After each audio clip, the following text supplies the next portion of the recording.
नमस्कार दोस्तों, मैं आवेश पांडे जीएस पुराण में आज आप सभी का फिर से स्वागत करता हूं। ये बहुत ही इम्पोर्टेंट वीडियो लेक्चर है, इसको आप जरूर देखिएगा। मैं आपको एक लाइव प्रूफ दूंगा यहाँ पे। ठीक है, 100% एकदम गारंटी के साथ कह रहा हूँ कि आयोग इन प्रश्नों के उत्तर बदलेगा। वो ऐसे 3 क्वेश्चंस हैं। वो 3 क्वेश्चन कौन से हैं आपको यहाँ पे अभी दिखाता हूँ। मैं आपको बताता हूँ ये 3 प्रश्नों के उत्तर आयोग बदलेगा। क्यों? क्योंकि ये टेक्निकल है।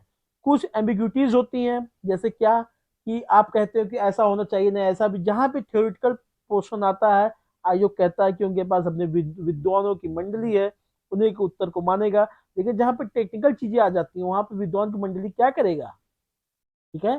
तो कुछ चीजें हैं जो कि टेक्निकल है, उनको चेंज करना पड़ेगा। जो सीधा सीधा दिखता है, उसमें कोई भी थ्योरी दिमाग लगाने की जरूरत नहीं है। जैसे टू, 2 गुणे 2 कितना होता है? 4 होता है। ठीक है। अब इसमें अगर आयोग ने कह दिया 5 आंसर दे दिया तो गलत है ना भाई। 4 होता है सीधा, कैसे 5 दे दे रहे हो तुम? फालतू दिमाग लगा रहे हो। तो ये ऐसे प्रश्नों के जवाब आयोग बदल सकता है। हो सकता है उससे गलती हो गई हो, क्योंकि उस ऑप्शन में 5 भी था, 4 भी था, उसने गलती से 5 लगा दिया हो। मैं एग्जाम्पल दे रहा हूँ। तो आयोग अपने प्रश्न के उत्तर बदलेगा। आपको ये वीडियो अंत तक देखना है। अगर आपने चैनल सब्सक्राइब नहीं किया तो प्लीज कर लीजिए। इंपॉर्टेंट उनके लिए जो 75 के आसपास जिनका बन रहा है।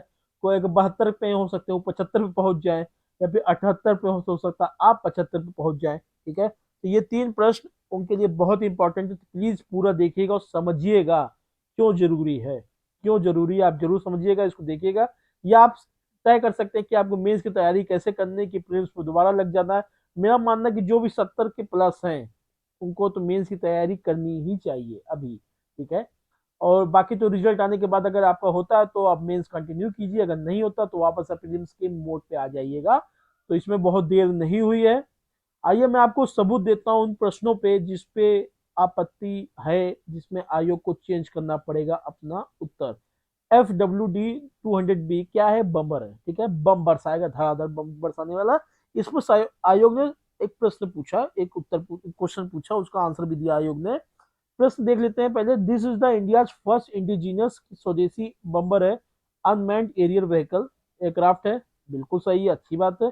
It's payload capacity is 100 kg दे रखा, बहुत अच्छी बात है। तो क्या ये दोनों सही है? आयोग ने कहा हाँ दोनों सही है। लेकिन मैं आपको टेक्निकल एस्पेक्ट इसका बताता हूँ, इसका आंसर सिर्फ ओनली वन होगा।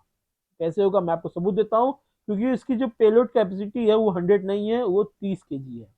आप इसके ऑफिशियल डॉक्यूमेंट देख लीजिए, आप किसी भी न्यूज़पेपर को देख लीजिए, वहां पे ऐसे लिखा हुआ पेलोड कैपेसिटी। लेकिन आयोग ने 100 क्यों मान लिया है? तो आयोग ने गलती से मान लिया। मैं आपको सबूत देता हूँ। ये देखिए, बिजनेस बिजनेस स्टैंडर्ड का न्यूज है। इसमें आप देख सकते हैं, ये payload can carry payload capacity of 30 kg। ये FW, ये यही बम देखे, यही है ना, FWD 200B के बारे में लिखा हुआ है। और इसमें इसने मैक्सिमम टेक ऑफ वेट की बात किया, जो कि 102 kg है। अगर प्रश्न में ये दे रखा होता maximum take off weight 100 kg, तो हाँ 100 से 102 kg मान लिया जाता है। इसमें आप 1-2 किलो क्या उसमें पाव पाव भर गिनेंगे, लेकिन भाई 30 kg और 100 kg में तो बहुत अंतर है ना भाई। तो यहाँ पे ये 30 kg ये चेंज करना पड़ेगा। इसमें तो मैं तो आपको एक ही न्यूज़पेपर का आर्टिकल दिखा रहा हूँ, लेकिन मैं आपको बता दूं, ऐसे द हिंदू या फिर कोई ऐसे न्यूज़पेपर है जो साफ साफ सीधा लिखे हुए हैं। ऐसे सीधा लिख दिए, क्या लिख दिए सीधा वो लोग? ऐसे लिख दिए हैं, it's payload capacity is 30 kg। उसमें तो साफ साफ लिखा हुआ है भाई। इसमें क्या है जो कि इसमें दिमाग लगाएगा कि नहीं इसको नहीं चेंज करेंगे? उसको करना पड़ेगा। Only one is correct. अच्छा, ये क्वेश्चन नहीं डिलीट होने वाला है। 100, मैं आपको बता दूं, 150 में ऐसा ऐसा क्वेश्चन नहीं है जो कि आप डिलीट करने के लिए आप क्लेम करें। ठीक है। अगर कुछ ऐसा हो या फिर मेरी नजरों में नहीं आ पाया हो, तो मैं आपसे विनती करूंगा, आप इसे नीचे कमेंट बॉक्स में जरूर बताएं। लेकिन ऐसा नहीं है कि आयोग अपना उत्तर चेंज करने वाला है बाकी सब प्रश्नों में, क्योंकि जहां पे एम्बिग्विटीज है वहां नहीं चेंज होने वाला। आप दिमाग 50 लगाइए। जो आपने मंगोल वाला आपने बताया कि हाँ मंगोल में जो आक्रमण की वजह से ही बलबन ने एक सेंट्रलाइज गवर्नमेंट बना रखी थी, तो ऐसा ठीक है।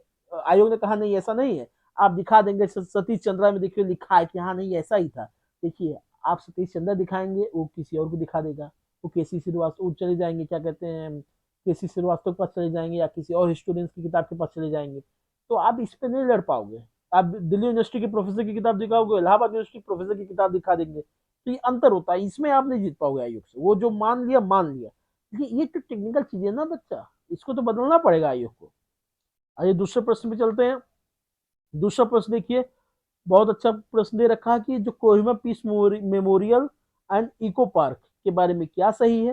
ये कहता है it's inauguration programme was held on 8 of March, 8 March को 2024 को हुआ था। कहाँ पे? कोहिमा में। ठीक है, बहुत बढ़िया बात है। दूसरी बात क्या कह रहा है? It was developed by south Korea.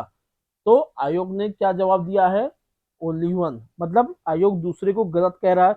बिल्कुल सही है, दूसरा गलत है। क्यों गलत है? क्योंकि साउथ कोरिया नहीं, ये जापान द्वारा निर्मित है, जापान द्वारा डेवलप किया गया था। ठीक है, लेकिन आयोग ने ओनली वन देके गलत किया है। इसका आंसर होना चाहिए था नाइदर वन नाइदर टू। मतलब दूसरा भी गलत है, जो कि आयोग ने पहले को गलत, सॉरी, पहला भी गलत है, जो कि आयोग ने पहले को सही माना है। क्यों गलत है? क्योंकि 8 मार्च को नहीं बच्चा, ये मई में था। कब था? ये मई में था। आपको एग्जांपल दे, आपको दिखाता हूँ। ये देखिए, डेक्कन हेराल्ड का न्यूज देखिए। 80 years after battle of Kohima, peace memorial open. कब? 8 मार्च को इनॉग्रेट किया गया। 8 मई को, सॉरी 8 मई को। ये देखिए 8 मई को, ये तो साफ साफ लिख दिया, Japan ambassador inaugurate Kohima peace memorial eco park. तो सीधा लिखा हुआ है। कब? 8 मई को। एक और न्यूज देख लीजिए, नागालैंड पेज का कब दे रखा? 8 मई को दे रखा। तो आपने ये देख लिया। इसका मतलब आप समझ लीजिए दोनों गलत है। और आयोग अपना आंसर क्या चेंज करेगा? नाइदर वन नाइदर टू में चेंज करेगा। ये तो टेक्निकल चीज है भाई, इसे तो चेंज इनको करना ही पड़ेगा। आइए मैं आपको एक दूसरी, इसका जो कि कोई सबूत तो नहीं है, लेकिन मैं आपको यहाँ साबित कर रहा हूँ, मैं आपको बता रहा हूँ कैसे। ये कह रहा है कि क्रोनोलॉजी में लगाइए। आपको बता दूं कि इस बार आयोग ने इतना क्रोनोलॉजी के सवाल पूछ लिए, लोगों के पसीने छूट गए भाई। क्या पूछा है? इंपॉर्टेंट डेज में भी वो डेज सामने डेज नहीं दिया। ये पूछ ले, बताइए इसमें से पहला ये मनाने वाला दिवस कौन पहले आया था, कौन बाद में आया था। आप समझ लीजिए कितना कठिन था। आइए, royal Indian navy revolt, announcement of cabinet mission, formation of interim government, arrival of UK parliamentary delegation in Delhi. अब देखिए, आप सोचेंगे कौन सा यूके का पार्लियामेंट्री डेलीगेशन आ गया था, इसके बारे में आपने पढ़ा नहीं। चलिए इसको किनारे कर दीजिए। मान लीजिए आम स्टूडेंट्स जो बहुत जो डीपली पढ़ा होगा, मैं भी इसको बता दें, लेकिन इसके बारे में कोई बहुत जल्दी सुना नहीं होगा। इन तीनों को तो आपने बहुत सुना है। देखिए मैं आपको बताता हूँ। रॉयल इंडियन नेवी का रिवॉल्ट कब स्टार्ट हुआ था पता है? 18 फरवरी को। कब हुआ था? 18 फेब को। कब? 1946। इस अब जो तीनों इवेंट है ना, सब 1946 में ही होंगे। ठीक है, ये तीनों। अनाउंसमेंट ऑफ कैबिनेट मिशन कब हुआ है? कैबिनेट मिशन का अनाउंसमेंट 19 फरवरी को होता है। और कैबिनेट मिशन भारत कब आता है? लगभग 24 मार्च को। इसी दिन 1946 के 24 मार्च को आता है। ठीक है, ये तो कब आया ये तो बोला नहीं है, तो आगे देखते हैं। Formation of interim government. तो एंट्रीम गवर्नमेंट की फॉर्मेशन कब होती है? 2 सितंबर को। ठीक है, कब? 1946 में। अब देखिए इसके हिसाब से क्या होना चाहिए? 1, 2, 3। मतलब कि, मतलब ये कि आपको, ये देखिए, 1, सॉरी, 1, 2 एंड 3, इसको रफ कर दो, लिखा हुआ फालतू का। हाँ, आपको 1, 2 और 3 ये एक साथ दिखना चाहिए, ऐसे इस ऑर्डर में दिखना चाहिए। इस ऑर्डर में कहाँ लिखा है? यहाँ लिखा है नहीं, यहाँ लिखा है नहीं। यहाँ 2, 1, 3 है, यहाँ 2, 1, 3, यहाँ पे 3, 2, 1। ये तो उल्टा ही ऑर्डर दे दिया। यहाँ ये देखिए 1, 2, 3, ये ऑर्डर सही है। इसका आंसर बी होगा। और मैं आपको और बता दूं, जब मैंने इसको गूगल किया, इधर उधर से देखा, तो हाँ, ये चौथा वाला ना इन सबों से पहले आया था। ये 1945 में ही आया था। सॉरी, 1946 के जनवरी में, या फिर 45 के दिसंबर के आसपास आया था। तो ये बी इसका आंसर है। ये टेक्निकल पॉइंट है, आप कहीं भी दे सकते हैं। तो आयोग के इतने प्रश्नों के उत्तर आयोग को चेंज करने पड़ेंगे। और मैं रिजल्ट बता दूं, जनवरी के लास्ट वीक में आ सकता है, जन के लास्ट वीक में आ सकता है।